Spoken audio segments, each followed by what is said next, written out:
Hi, Jenna. Thank you so much for coming on to Death Serious. It's a show where we talk about death, dying, and everything in between. There's nothing that we don't talk about, and we can cry, we can laugh. It's truly just a conversation where I love to learn more, and hopefully, it's things that people also feel it resonates with. So, Jenna, you are someone that my team and I have both just felt so in awe with because the concept of grief is very much so end of life, but we don't really think about grief as part of end of life, as part of the overall infrastructure that we should plan for as well, right? Or planning for a funeral, but there's just so much a lifetime that you have to of emotions that you have to go through. So you are, I would say, an expert in advocacy and education with Dougy Center. You're also the host and producer of Grieve Out Loud, and you support children, teens, young adults, adults, families, and professions since 2002.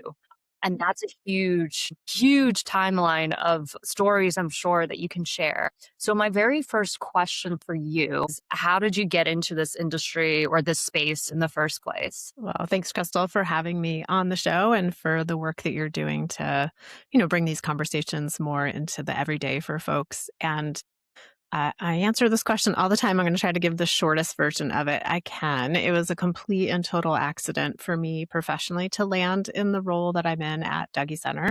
I've had a variety of different titles over the years, but I've done basically the same type of work, which is to facilitate peer grief support groups for kids, teens, and young adults and their family members after they've experienced a death. And I came into that work as a volunteer at Dougy Center in 2001.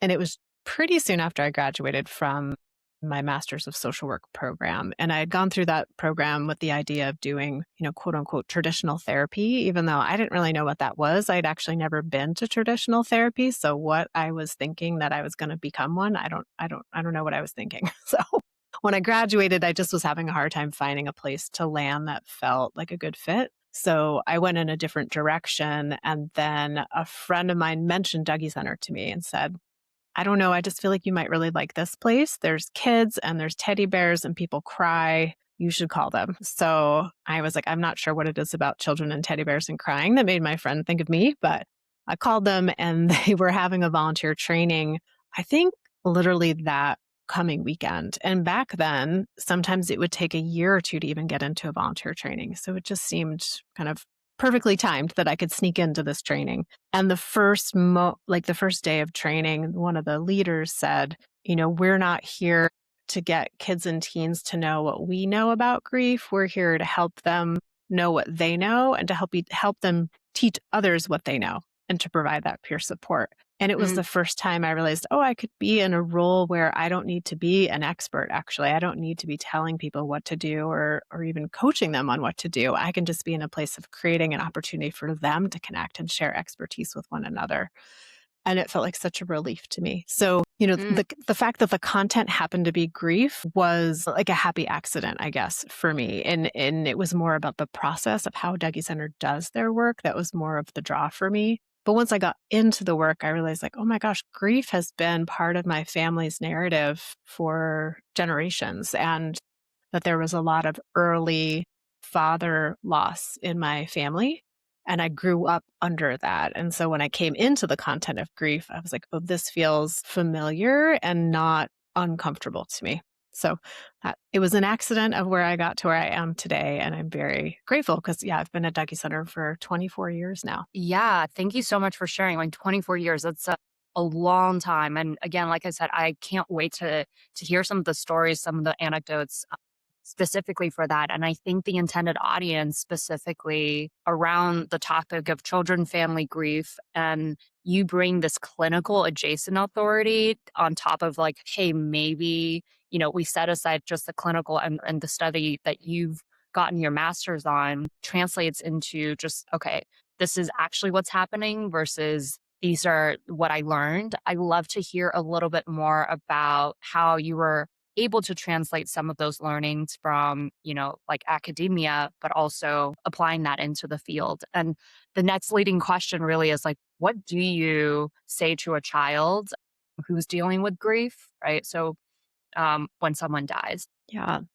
Well, it's the number one question people call us with all the time to say, my child's parent, sibling, grandparent, auntie died. How do I tell them? So are we starting with how do you even just share the news? And then you move into how do I then provide support over the unfolding of this child or this teenager's grief, which is going to be with them for the rest of their lives. So I think there's a lot of pressure right at the beginning, to get that conversation right or perfect. And I always, just reassuring people there's no perfect way to do it and there's no exact right way to do it.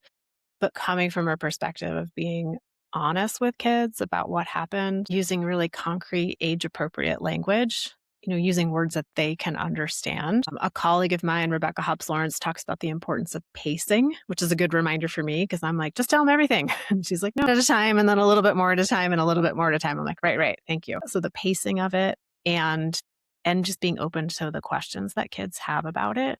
And I think the first step before we even get to like, what are the words am I going to say, is to, as an adult, get yourself kind of grounded and centered and to maybe examine a little like, where's my fear right now? Because oftentimes there's a lot of fear and worry of how to say this to kids. One, it's heartbreaking. Nobody wants to have to tell a child that their parent died or that their sibling died. And oftentimes as an adult, you're carrying your own grief too. So just getting connected to like, what is my biggest fear right now around sharing this information? And then going back to like, what type of adult in this child's life do I want to be? I probably want to be a safe, secure, consistent adult for them, especially now that their world is going to be so dramatically changed. And what can I do to set myself up in that way is to go back to being honest, age appropriate, using concrete language. So that's kind of the background context. And then oftentimes people are like, okay, great, Jana, but like, what are the words? Like, what do we actually say? So, it's different for every child and every family, but we tend to just, like I said, start pretty short and go very concrete, body centered. So to say to a child, honey, I have some really hard news to share. Grandpa died last night. He had what's called a heart attack. It meant his heart stopped working, and the doctors tried really hard to get his heart to work again, but they weren't able to. So his heart stopped working. So that means that he died. His body stopped working. And then I might pause and just what unfolds from there. And like, are there questions that this child has? So of course, I'm going to use different words depending on how old a child is, what the circumstances of the death are, but just staying really body centered is helpful. And also, different families, different cultures have different words for what happens when someone dies. If they say passed on or transitioned or whatever that might be, making space for how a family talks about death and also making sure children understand what those terms mean. So in our family, we say somebody has passed away, and that means that the body stopped working and go on from there. So I think in the past, the field was a little bit more, I don't know, stringent about using the words dead or died, but recognizing that's not the language that every family or culture uses, but how important it is to just explain what that term means to a child. Yeah, thank you so much for kind of breaking that down, giving us that 30,000 point of view first. So, how do you kind of acclimate and saying, okay, I'm setting myself up first, having this intention and being that container, and then the way that you're going to actually talk to it and walking that in detail? For me, I'm curious to hear if children, up until what age do they actually understand the concept of death, and have they potentially not even know? And one thing kind of jumped to mind is dogs. Oftentimes, when their sibling or another dog that was in the household don't actually realize that the other dog has passed away, and they're just always kind of like looking around for. And I'm curious in terms of children's timeline, how does that fare? It's a great question. And, we can't say specifically like every child when they hit 3.75 years old, suddenly the Sure, switch flips and they're like, now I understand it. sure. And what I encourage adults to do is to think about what's your own process when someone in your life dies and how much of that surreal nature still exists for you as an adult and how often you might find yourself thinking, did this really happen? Could this have really happened? And to recognize that that's true for kids too. And yes, it is also true that kids who are quite young, like, I don't know, before the age of like 4 or 5, that idea that death is this permanent situation is harder for them to take in because they're just trying to make sense of that. But I also wonder how much of that is related as well to how we talk to the youngest kids about death. And so Mm, if we use these more like, well, he's gone now and, daddy's gone, we're not going to see him anymore. It's like, wait, what? What does that actually mean? And so sometimes starting to use the language, that like daddy has died or his body stopped working can really help kids with that. Now, again, it doesn't mean if you say to a younger child who's 3 or 4, you use all the words, you're like, I listened to that Jana person and I used the words she said, and I told him the body stopped working. And then the next morning he was like, great, but when's daddy coming home? And it doesn't mean that you did a bad job of explaining. It just means that oftentimes kids just need to hear the story again and again. Just as adults, we tell ourselves the story again and again to help it feel more real. Kids may need that external reminder. So, if you're in that preschool toddler range, that's when their cognitive capacity is trying to catch up to the idea that like death is not only permanent, but it happens to everyone. So then you have kids starting to ask questions like, okay, well, grandpa died. Like, are you going to die? Am I going to die? And it's starting to click for them of like, oh, all beings live and all beings who live eventually die.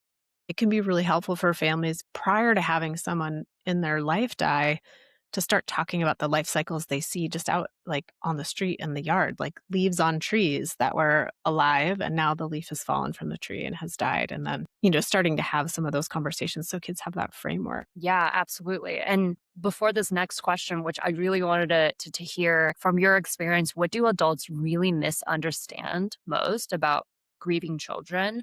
And before that, I'm thinking, when it's almost like adults have this social construct of what we grew up to kind of view death and the morbidity of it and all of these influence, but children almost I remember when I first experienced my first death, I was in middle school, and it didn't feel like anything crazy. It didn't really feel grief in the way that traditionally I'm seeing other people to compare against. And it was just like a matter of fact. It's like, okay, that happened, and there are people crying in the room, but, it's really interesting to see that. The ultimate question is, what do adults misunderstand, most about grieving children? Yeah. Because I think that was basically what I think the adults, in the room misunderstood about the way I was grieving is that I just felt that, yes, it happened. Yes, I'm sad, but it wasn't affecting me as the way that adults thought that I was affecting me. Well, I think one of the biggest things that happens is, and this is not unique to just how adults might misperceive how children are grieving, but grief itself, when it does get talked about, tends to be talked about in a very constricted way in terms of grief looks like this. And I think that's changing. I think the conversation is definitely helping and changing and sort of expanding what our view of what grief looks like is. But for a long time, right, we only really heard about grief or saw grief in movies or read about it in a book. And it got constrained to being just an emotional reaction that when you're grieving, you have feelings. And the feelings you have are usually sadness, sometimes anger, maybe a little bit of confusion, but there wasn't much else on offer in terms of what grief can look and feel like. So I think we're all operating from what has been shown to us as like a limited view of what grief is. And so in that, we're going to inherently miss what grief looks like for a lot of different people. And I think particularly for kids, adults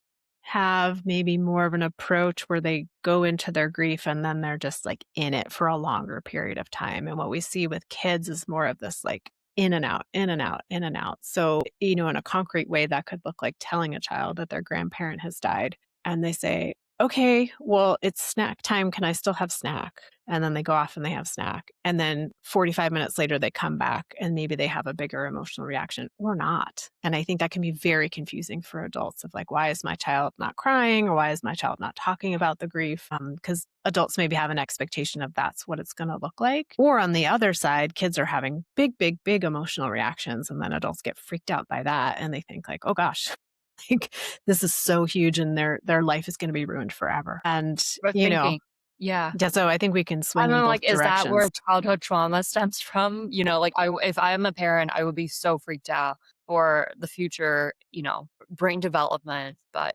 maybe not. I mean, I think it's going to be different for everyone, but the most important thing I think, and from our work with children and families, like grief happens, like these heartbreaking things occur, and where the difference lies is what kind of support do kids and teens receive around that? Yes, this grief is going to impact them for the rest of their lives, but supported grief and grief that has an opportunity to be expressed in different ways that feel in alignment with a child or a teen's way of wanting to process can go a really long way so that kids can still feel like there's meaning in their life and still have goals and hopes and dreams for the future where they don't feel like they need to do one or the other. I'm either grieving or not grieving. And that if I'm going to live, it means I'm not grieving. And there's a way to live your life and integrate and incorporate your grief. And another piece for, I think, adults with kids is, a child takes in how the loss is impacting them in the moment, whether they're 3, and that means I don't get to go to grandma's after school anymore. But as you grow older and as you experience new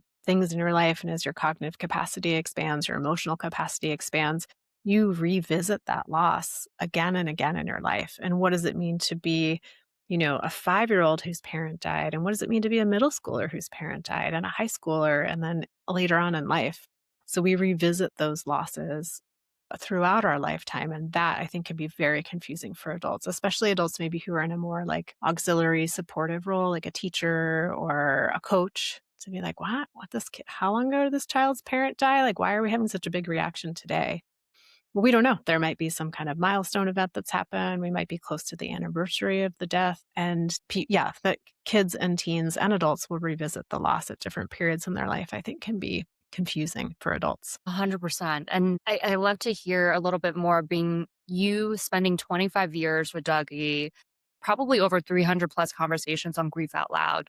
You likely have witnessed a lot of those children grow up into adults and into society. And have you seen any particular like contrast between children who were supported or given these tool sets that we're talking about versus the ones that perhaps didn't have, the most connected community that were there to support their grief? That's a really interesting question. I think I have a little bit of a skewed sample.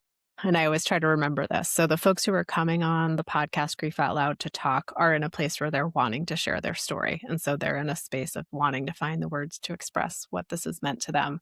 The folks who come to our peer grief support groups at Dougy Center are folks that are in some way open to being in that environment. So I do have a skewed sample. I will say there's like thousands of people who are grieving in the world that I haven't had the chance to talk to. And so I don't know how it's happening Yeah, over there. that's fair. I will say a theme, at least in the folks I've talked to for Grief Out Loud, folks who didn't have an opportunity to have some kind of informal or formal support around their grief, there tends to be a theme of I pushed it aside and just kept going. And I put all my energy into school or into work or into my relationships. I just really and then at some point there was a breaking, something broke, whether it was my capacity or my drive, whatever it might be, there's some sort of breaking moment. And then it's like, there's all this loss and this grief that I've never really given myself the time and the space to sit with in some way or process in some way. So that's one theme that I see coming through.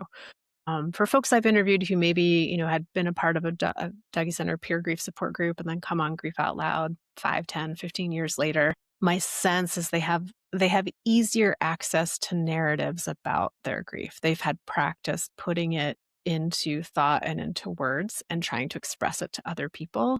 So that feels more accessible to them. And then the other theme I would say is even folks who did get formal or informal support continuing to be surprised by how their grief shows up and unfolds for them. And I don't think that's anything we can ever support our way out of.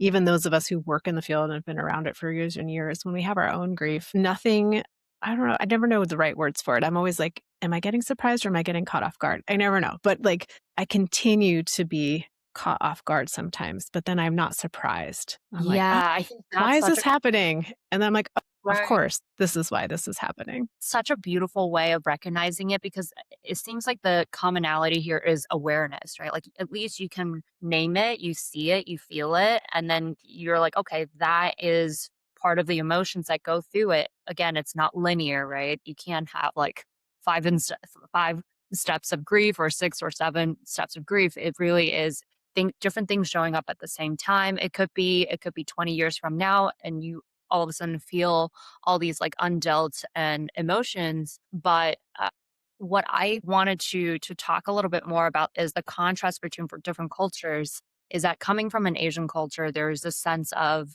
not showing your emotions, right? When someone passes away, you're dealing with grief in your own you know, mind of echo chamber. But in Western culture, it feels a lot more open that you can discuss it and here, there's an invitation oftentimes to receive that and a support group. And, it's very easy. It's sort of a cop-out answer to say, well, they're dealing with it fine. Look, they're adults, they're, 45 and completely functioning. But I would, argue against that because there's so much somatic stress and somatic holding of what has manifested within your body, the way that it's wired, your coping mechanisms.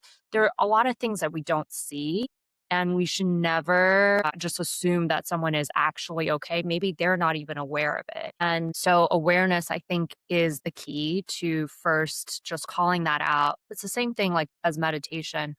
Love to hear a little bit more on the other tool sets that, as we're moving in from children to teen to young adult, how can that tool set carry through? And it's something that they can just kind of pull out. Are there any favorites of yours that can support each stage of life?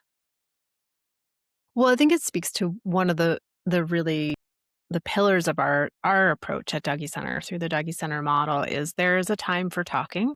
There's an opportunity for kids and teens and young adults to share their story in words if they choose to. We also have an I pass rule, which I think is vital, where kids get to decide what they share, when they share, how much they share, which where else in kids' lives, right? Where do they get that much autonomy and choice about what to talk about if they're going to talk? But the biggest part of our program, especially for the younger kids, is spent in our creative expression rooms. So we have an art room, we have a dress up room, we have a theater room, we have a room called the volcano room, which is for really big energy play where kids can throw pillows and bounce around. Lots of different opportunities for expression because you mentioned the somatics, right, of where grief can be in our bodies and our physicality. And I think as we rely too heavily on this idea that people are going to be able to talk about their grief and that grief needs art and music and writing and play and yelling and all types of other different ways to express it. So I think that's a really big part of Dougy Center. And what's great then is like kids and teens can learn what works for them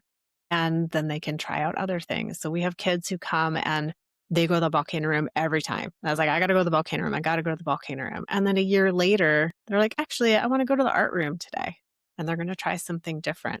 So I think that's a good reminder for all of us, right? No matter how old we get, that sometimes something that's always worked well for us, we might need to try something different. And, one of the activities we do in our trainings for volunteers is we'll go around and say, okay, what's one thing you all are going to do tonight after this first day of training to care for yourselves? And I would say on average, 97% of the answers have nothing to do with talking. Most people are saying, I'm going to go home and hug my dog. Or I'm going to go home and go for a run. I'm going to go home and do some journaling. I'm going to go home and take a nap. And maybe one person says, I'm going to go talk with a friend. And so again, remembering that our reliance on words as a way of expressing is too dominant and that there's other things we can talk with people about, especially when it comes to grief. It doesn't have to be, I'm sad because my mom died. It can be like, I've had a stomach ache for 9 months. Like, oh, when did your stomach ache start? What seems to help your stomach feel better? What seems to make it worse?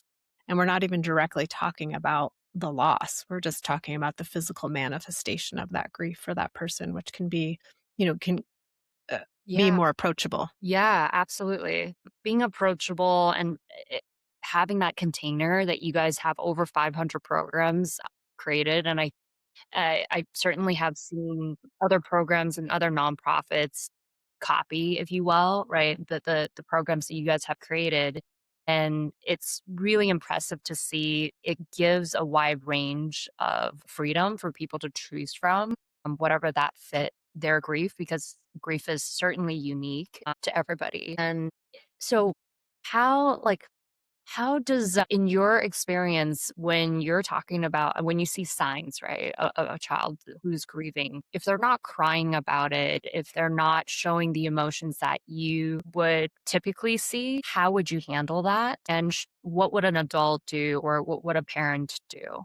Well, as you were asking me that question, I was just trying to think back in my 24 years in sitting in groups with kids and teens. I could probably count on one hand how many times I've seen a child cry while they're talking Oh, about their person who has died. Now, that's not to say they're not crying in other environments. Like, it's just in that setting with other kids and talking sure. about who died in their life. The kids are rarely crying. Now, they're out on the playground and they bump their finger and their finger is fine. But then a lot of tears come out. So I've seen that happen quite often where kids are like, I scraped my elbow and like huge, huge, huge emotional Physical reaction. pain. Yeah. Yeah. And I mean, you think of it as adults, we do it too, right? We jam through our day. We're frustrated. We're irritated. Things have been building. We get home. If we drove home or get out of our car, we bump our elbow on the door handle and then it all comes Mhm. out. And the neighbors are like, what is happening over there? In terms of like, what do we do as adults? I think we meet kids where they are.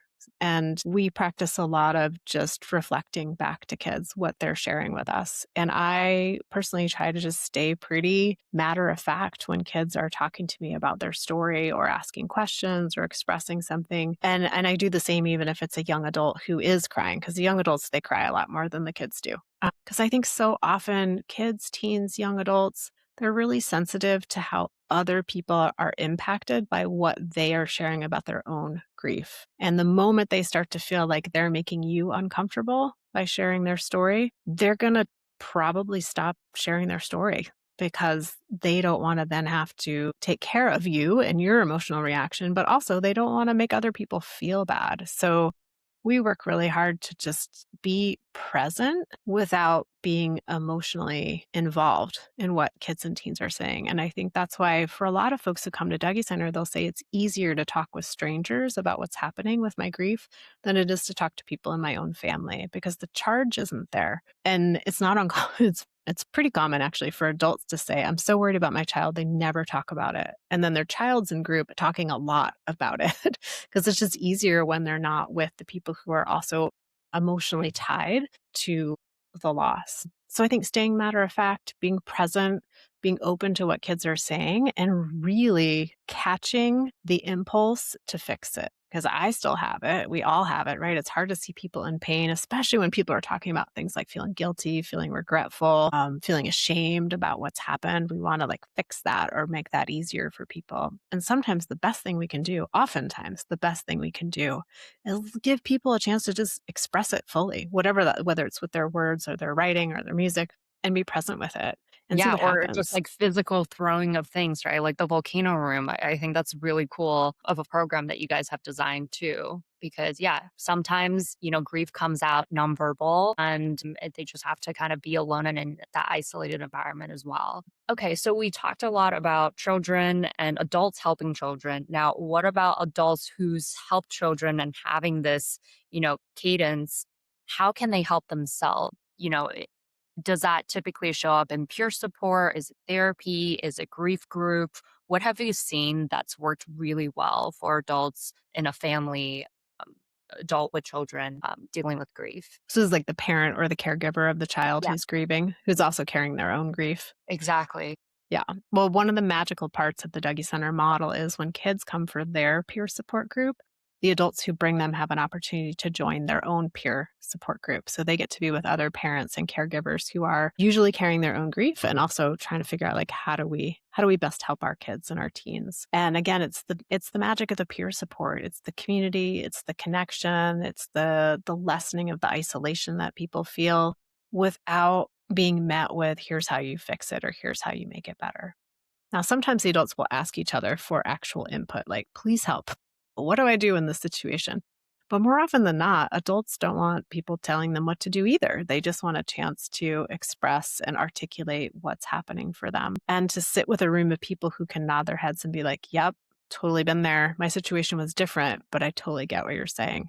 I don't understand your story exactly, but I get it on some level. What I've seen a lot for adults is out in the world when you go to perhaps share about your grief, which is risky to do, and you go to share about it, you can see people physically like bracing for the response that they're going to get. Is someone going to gasp? Is someone going to ask an intrusive question? Is someone going to freak out and like run away?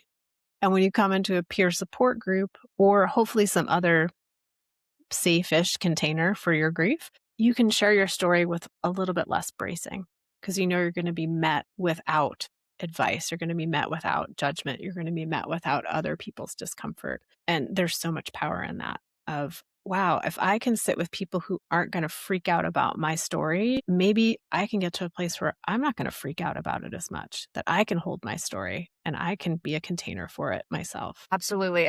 That's such a good social construct recognition to the point of sometimes it's a lot easier to talk to strangers rather than to talk to a friend who's a trusted person, right? And having that container, a peer group or grief group that have gone through it. Curious to hear what your thoughts are on the success factor that puts a peer group or a grief group in this that makes it so supportive, obvious beyond the obvious, right? Which is maybe we have this shared trauma, we all have this shared experience. Are there nuanced techniques or tactics that each of these groups or the curator should pay attention to kind of navigate the group as well? That, yeah. Well, I also want to just caveat that support groups aren't for everyone. That some folks are going to find being in a group environment is not what they need for a variety of different reasons. Some folks just do better, perhaps one-on-one. They prefer a therapist or a counselor or a coach in that one-on-one environment. Some people, when they come into a group, it just feels too overwhelming to hear everybody else's story. It's like, it's barely enough to hear my own. I can't take in other people's. So that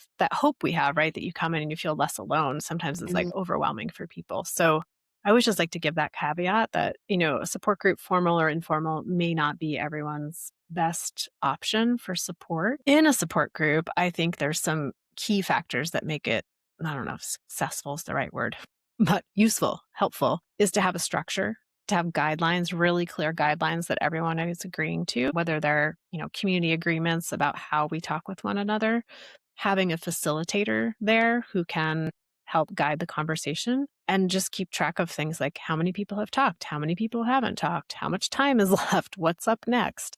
I think having, someone to keep the structure is really, really helpful. And then there's just ways that we, as a group, listen to one another and engage with one another and make space for people to talk. So there's a lot of like nuanced details in there. And we run a whole week-long training for anybody who wants to learn like the ins and outs of the Dougy Center model. But I think the structure, the guidelines, the consistency and the predictability, at least for the folks we work with at Dougy Center, have said how important that consistency is.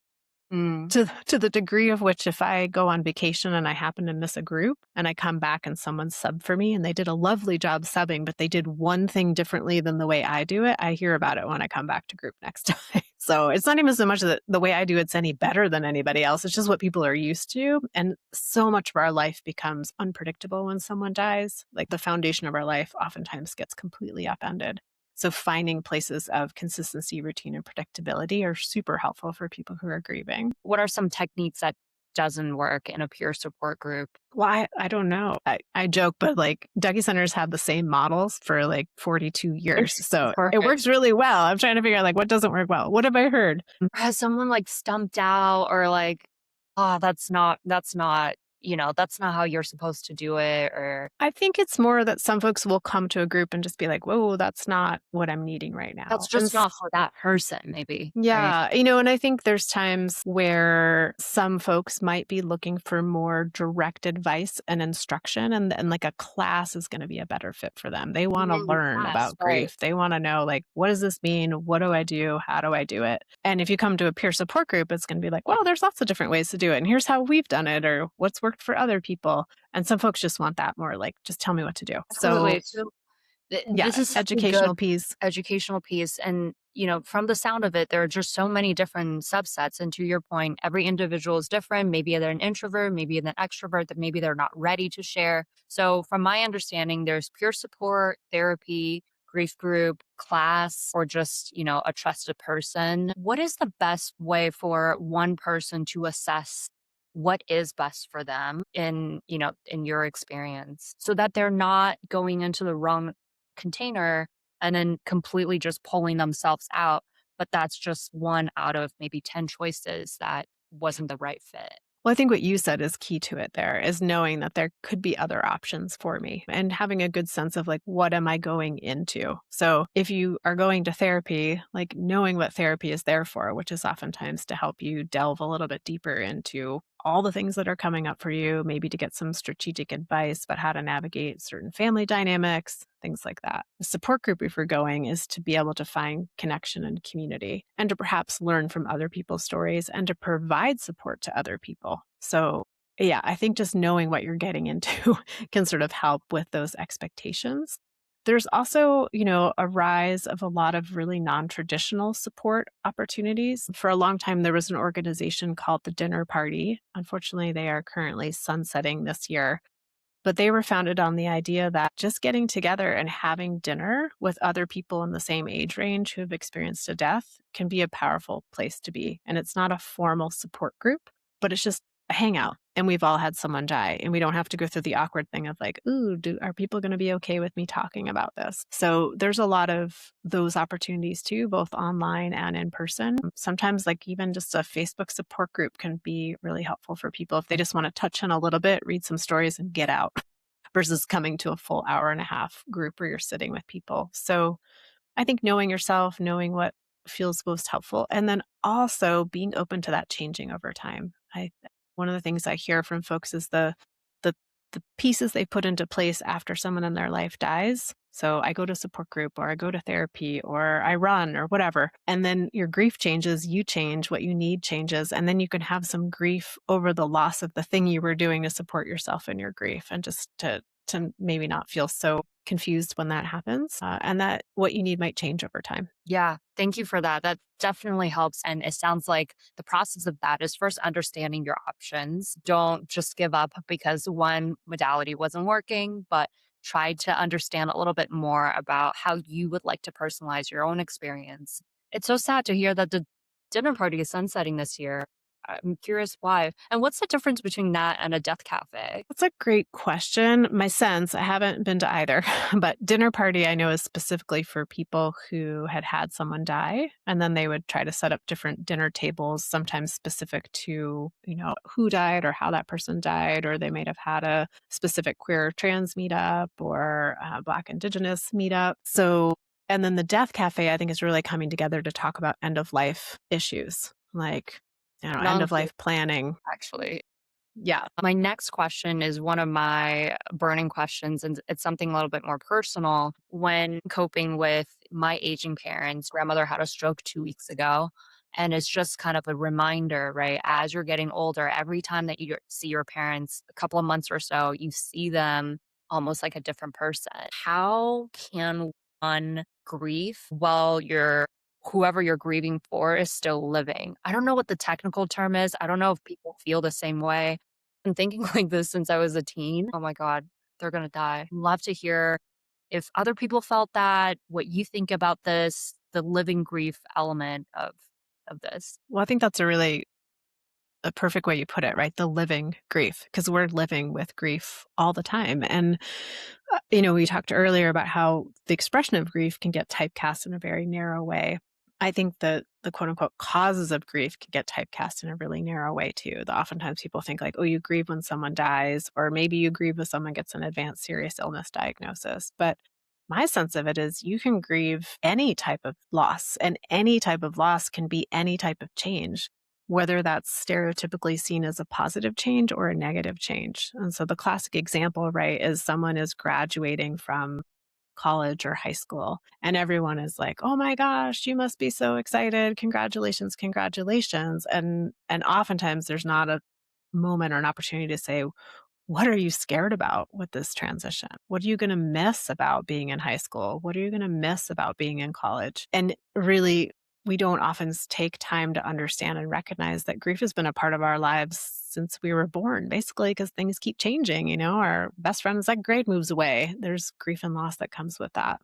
So, to your point about aging and seeing other parents aging, to just recognize like those are little losses along the way and we can give them space. And I think sometimes that helps us build up more muscle memory for how to stay with ourselves when we are grieving versus like, wow, I got to put that aside. Like that's too scary to deal with. The death anxiety piece, like every time I've had that since I was a kid too, so I have no helpful words for you, Crystal. Unfortunately, sometimes think, how can I use that welling up of like, oh my God, they're gonna die. Oh my God, they could die. how can I use that to inspire how I show up in that relationship? Yes, that's going to happen. Yes, I might die first, but they're probably going to die before me. I can't stop that from happening. What I can do is let that be a motivation rather a closed door to showing up and being present. Because I think sometimes there's that element of they're going to die, so I don't want to get too close because it's going to hurt more.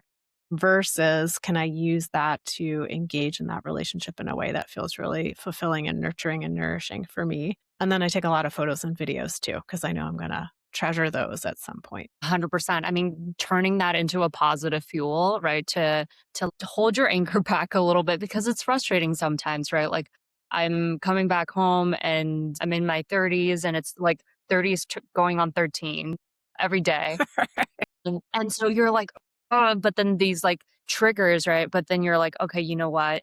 It definitely pulls me back 70% of the time. And that, yeah, it's a positive thing. And you certainly, with grief, there's guilt, there's regret. And it's a beautiful thing to kind of watch those emotions that you would typically find after someone passes to be living with that and then have a positive impact in the actions that you are carrying out and the way that you're interacting with family members. And I'm also really happy that you kind of talked about people, the other side of it, which is people pulling back and not establishing a stronger bond with your family member just so that you think that's going to protect you from not having a much larger loss or grief. And again, I'm going to overshare here. That's the very reason I've been wanting to have a dog since I was, 12 years old. But that's the reason why I haven't had a dog still 2 decades later. And there's no follow up question to that, but it's just a personal share. This is the exact reason why Mm. I'm so afraid to get a dog because of the attachment of it. But yeah, maybe you should just be courageous and not rob myself of the opportunity of to experience this other kind of, joy that dog owners or pet owners experience. Yeah, I mean, our dog died December 8th, 2024, and I spent probably the last like 2.5 years of his life every time I looked at him being like, how am I going to do this? How am I Right. going to do this when you're The not living here? grief. Right. Yeah. And then he died and I did it. And I don't know what I did or how I did it, but I did it. And so I'm using that as my I don't know how I'm going to do it when other people in my life die or if I get a dog in the future and that dog dies, but I'm going to do it because I did it. And I still don't know what it was, but I'm going to do it. And then No. I try to tell myself, would I have given up the 12 years I got to spend totally head over heels in love with this little creature? Would I give that up to not have the grief that I carry with me today? And for me, I would say no, because he was a perfect dog. Now, I am afraid to get another dog because he might not be a perfect dog. And then I don't know what I'll do with myself. But the way that my heart opens up and the amount of joy that I get from spending Mhm. time that I spent with him, but when I'm around other dogs too, I'm like, oh yeah, this is totally worth it. No advice, but for me, I was like, this is totally worth it. Okay. All right. No more excuses. Maybe this is a year. My birthday is December, so I might finally pull the trigger. Yeah. Everything is set up. I have like the doggy bed, I have the everything. Everything. I just can't pull the trigger because of this. But you're so right. Why rob yourself of the opportunity and to experience something just simply because you're afraid of a future point? That's just I mean, of course there are other reasons, but that's kind of my like subconscious one that this is the first time I'm saying out loud. But yeah, so really cool. So and I do want to stay on top of this just a little longer before we close out because this living grief, again, with this similar with the pet, right, is holding yourself back. But how do you develop a stronger bond for the living, right? We've talked because we continue to live. And one really powerful quote that I, really take with me is that when someone passes away from you that was super close to you, you're now living for two people. So live Hmm. your life to the fullest. And that's such a beautiful message. But what about for the people that you're, future grieving for? So, for example, a parent who's a boomer and may not be emotionally connected and may not even reach out to a nonprofit like yours to seek out for help. And it's hard to open up for this particular generation. There's a startup called, it's not really a startup, it's a pamphlet. Have you seen The Cove? COVE? Mm-mm. Basically a book of memories that you can prompts that you can write down, and it's a bonding experience that you can ask your parents, like, "Hey, what was your favorite childhood memory?" Like, can you it's very specific of a question, and you learn so much, and now I'm thinking about it, I don't know anything about my grandpa, to be honest, because he doesn't open up. um, he's super warm and the best grandpa ever, very giving and acts of service, but he doesn't open up. And I don't know anything about him. Mm. And I would ask him questions. He was like, no, there's no point in talking about it. How do you create that bond and, build the legacy and continue that on? Well, that's the word I was going to use is you're really speaking to how do we help create these legacies and also how do we create narratives that we can go back to when someone is no longer here? Because that's oftentimes when someone dies in our life, especially an older generation, we lose our connection to the memories, to the family story, to the person you can call to be like, what was Aunt so and so's first husband's, whatever, right? Like that person's not there anymore. So Right. sometimes it's wanting to just like capture those facts and those figures, knowing you're never going to be able to get all of them. And there's a lot of tools out there, like you mentioned, in terms of inviting people to share their stories. But also we got to tailor it to like who the person is. I had my mom do one of those books where you like they send you a prompt for a year. And you get like a prompt a month and then you write a story and then you publish a book. She loved that. I tried to do that for my dad and he was like, no, thank you. So I gave him a list of questions and a recorder, and he recorded his answers in like 2 hours, and that was it. And so having to really meet people where they are and who they are. And so like thinking about with your grandfather, are you asking him questions about his emotions or are you asking him questions about facts of what happened in his life? And for some folks, maybe they're going to tell you a factual story and you're going to get some of that emotional piece in there. But yeah, not going to somebody who's never been someone to be like, well, I felt this and be like, tell me your deepest, darkest feelings. You'd be like, what happened in 1957? And maybe we can get some facts out of them, and then there'll be an emotional underlayment to some of those narratives. And then I don't know. This is a little side note about that, but it's like your grandfather as he is in the world. And so how do we remember him as he is in the world versus how maybe we hope he would be in the world? Yeah, it almost sounds like, I mean, if you really just read between the lines, it almost feels like I want to preserve grandpa's legacy. It's like almost from a selfish point of view, right? Like I have to say that, like, being completely just, ego removed is oftentimes we're trying to ask these questions so that we don't feel the regret or the guilt of not knowing. But maybe grandpa doesn't want to share it, and that's that. And maybe there's nothing more complicated than that. He's just like, leave me alone. But yeah. Well, thank you so much for such a empowering conversation. I've certainly learned a lot. The number one thing that I've learned from this conversation is that children grieve differently, right? As one would expect, just like adults would, but just paying attention and don't feel guilty for missing signs, but simply ask for help and look to Dougy Center or Grief Out Loud. And there's so many resources out there that can help. And if you can share, just as a closing thought, other resources that families can look to, or they're just kind of in the comfort of their own home on a laptop rather than asking for help because maybe that's not their personality type. Is there a directory, or how would they go about doing this if they're just thinking about asking for help? Yeah, and there's so many resources out there, and So many. people want And it's if people go to overwhelming. And yeah, it and is overwhelming. I would say that's so. what point that I'm trying to make here, right? Is that I'm already dealing with overwhelm. Like, how do we navigate that? Yeah. Well, if people go to our website, which is just dougy.org, we have a national directory there where you can search for grief support in your area. And you just put in your city or your state, your country, and all the programs that we are aware of that work with kids and teens and families who are grieving will pop up. Now, that doesn't mean that's all of them. I always say, like, find the one that's closest and call them and see what is actually available in your area. Some of them are based on Dougy Center model, some of them are not. Each of those programs probably has their own resources. But on our website, we have a series of tip sheets that we've written for family members. So there's things like how to talk with kids and teens about death. There's how to support a child when one of their good friends dies. We also have tip sheets for teens themselves, for young adults themselves, for community members who are looking to support people who are grieving. So tons of tip sheets available on the website, as well as a whole series of activity sheets for kids and teens.